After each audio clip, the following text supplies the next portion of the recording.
খেলাধুলা অঙ্গনের সকল খবর নিয়ে নিউজ 24 এর নিয়মিত আয়োজন স্পোর্টস টাইমে আপনাদের সবাইকে স্বাগত জানাচ্ছি। পুরো আয়োজনের সঙ্গে আছি আমি আসিফ টিপু। শুরুতেই জানিয়ে দেব শিরোনাম।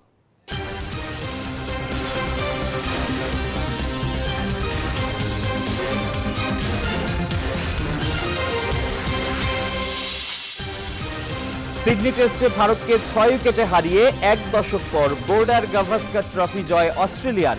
টেস্ট চ্যাম্পিয়নশিপ ফাইনালে অজিরা।